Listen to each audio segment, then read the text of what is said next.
Instagram has changed everything when it comes to what people are doing. Add on top of that agentic search, and you're realizing how much, in order to drive showing up as a brand, how much content you need. Yeah. And so when you are in live environments like this one, doing what we're doing, Yeah. we're able to create that type of content for our client that we can then help them put out there in the world, slice and dice. So I think it's taking some digital thinking, if you will, and bringing it to the analog world to understand that that's also a place to create just amazing content that is sometimes even better than doing it in a studio, right? You are in a live environment, you're catching people's real reactions, you're creating emotional connections in a way that you can't do online.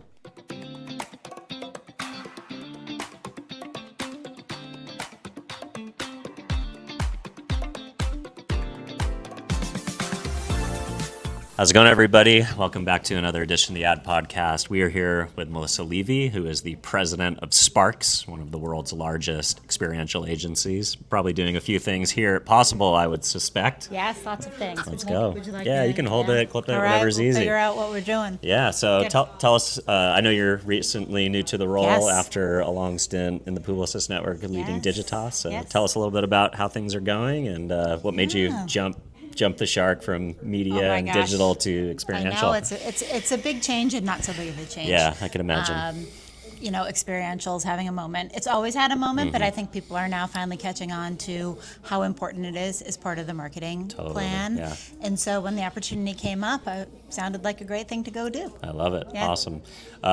You guys are obviously do giant activations for Yep. brands like Michelob and others, but you do a lot of B2B. A lot of B2B. So anything exciting happening at Possible that you guys have your hands or fingertips into? We are looking at a lot of things that possible. We're not Okay. showing here, Yep. but I'm very interested in a lot of the activations that people are doing, how they're engaging, how they're bringing people either into their booths or a lot of it sales meetings that Yeah, people totally. are doing. Yeah. How long have you been in the new role? 3.5 months, Nice. but who's counting? So what is what's been your initial read, and what types of things you're looking to imprint on the organization? What do you want to do that's new? I mean, it's a great organization. Yeah. And it was bought a couple of years ago by the Freeman Company, so we have access to an entire whole new group of clients, which is amazing. Our offerings then broaden from an experiential perspective. So we're really working towards making sure we have an end-to-end experience to be able to work with our clients and our prospects with. From what's new and different, it is very different going from a very digitally driven, media-led the real world. organization into the real world. And a good reminder and refreshing, if you will, about how real-life experiences, even Yeah. like this one, Totally.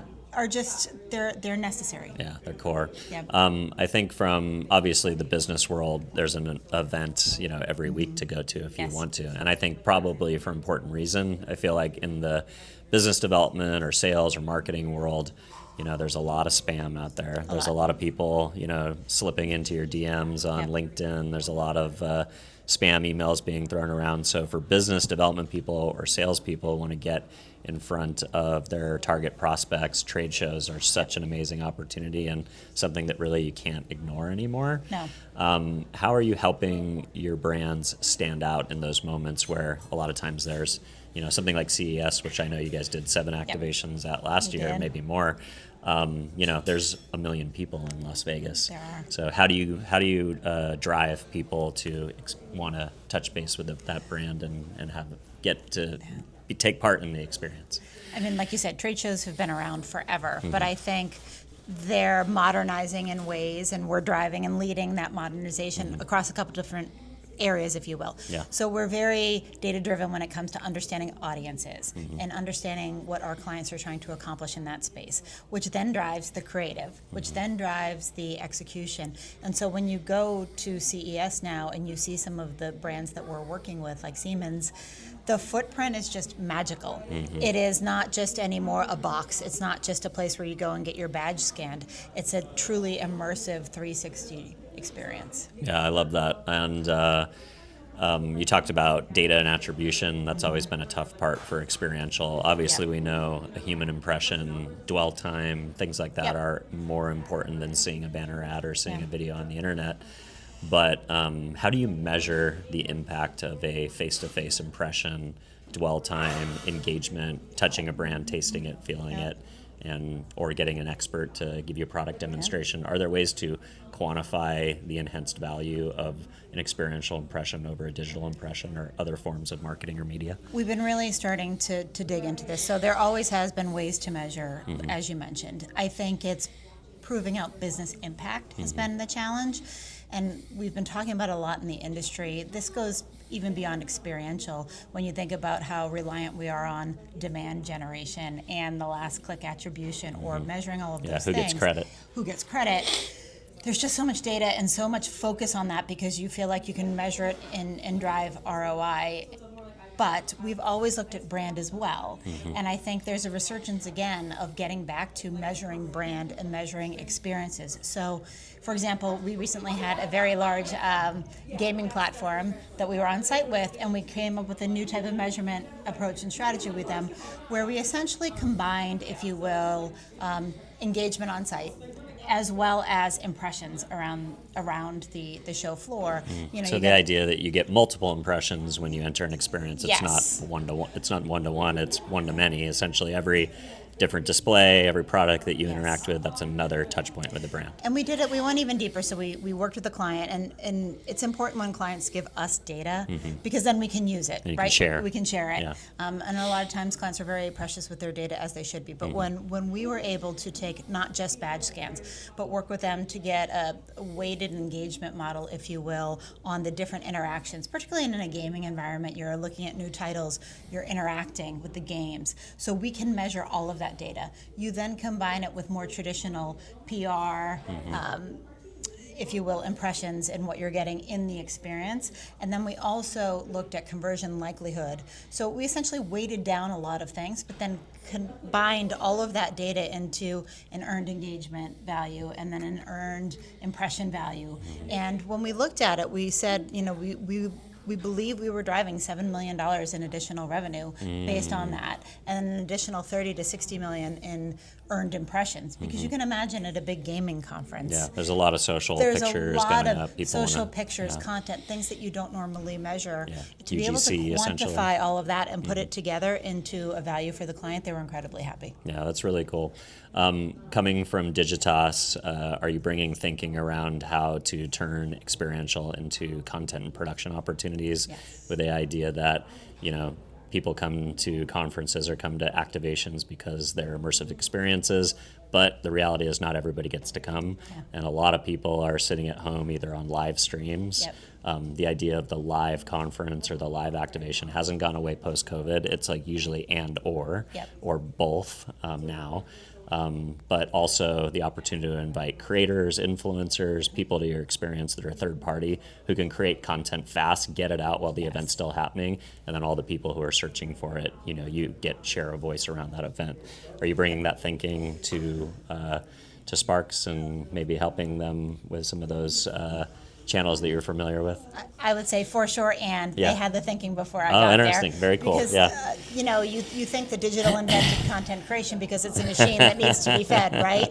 But live environments, restaurants have been getting really good at this. The walls that you have where you can take... Yeah, the step and repeats Yes. and the all of Instagrammable that. moment. Instagrammable moments. Instagram has changed everything when it comes to what people are doing.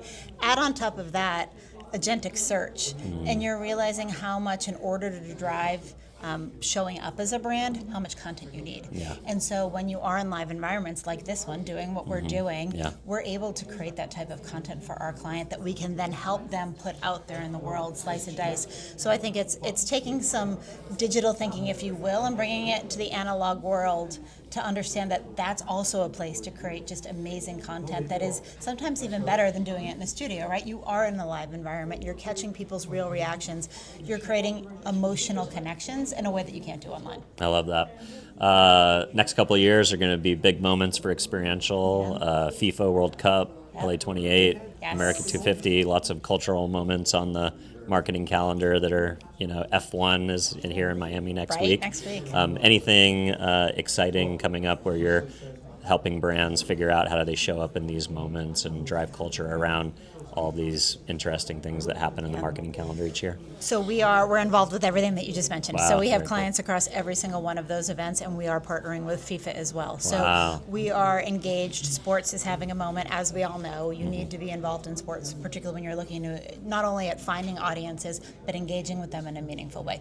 So we're thinking about all of those different activations. We're also thinking too around how do you create a standout moment in those places, because that's getting crowded now too. Yeah, So, not everybody has the opportunity to sponsor, and then there's a lot of Right. guerrilla opportunities Yes. kind of from the periphery, and sometimes brands that do it well, they even outshine the ones that have their logos on the wall. Right. Yeah. And I think that always comes back to strategy. What is the strategy? What are you trying to do in that live environment? And that's where I think an agency like Sparks, it's just innate to us to be thinking that way. Even from back in the trade show days, you then come into these live experience environments and you're always thinking about what you want to do, what emotion you want to create, how you connect with that audience. Then to be able to do it in these sports events and across the globe in the next years is pretty amazing. Yeah, that's cool.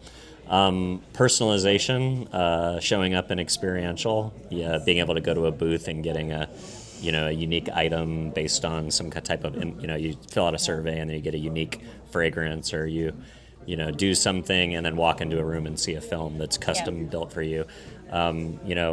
How do you think about personalization and Experiential and the opportunities to deliver unique experiences that are custom built but still scalable? Yeah. So we've been thinking about them in a couple different ways. In the development phase, our sister company, Freeman, we designed this platform called Blue Echo, where we've scanned over 20 of the major exhibit halls in 3D format. So we can use that as we're in development to develop even more versions of things. Wow. So we can move faster with our clients in a live environment to figure out how sponsorship looks, where you would hang a sign Do you use from. VR to show that off? Yes. Okay, very so cool. we're working across all of that, and we're expanding every day. So that's in the development process. But then as we're looking, what does personalization look like on a floor or with an engagement? We're just at the beginning of it, right? I think when you think about where we're going to be able to go with AI and go from catering to audiences to catering one-on-one in every single environment, whether it be voice activation, as you're walking by, as the environment changes, you've started to see how AI is really going to be able to customize for you, the individual. We're not quite there yet, but it's only a matter of a year. Exciting times. It is exciting times. Well, thanks for coming on. Yes, If thanks folks for want having to follow along with your thinking or connect with the agency, where do you want to send them? You please come to wearesparks.com or reach out to me directly. Amazing. Thanks for spending Thanks. some time with It's us. great. Cheers. Appreciate it. Thanks.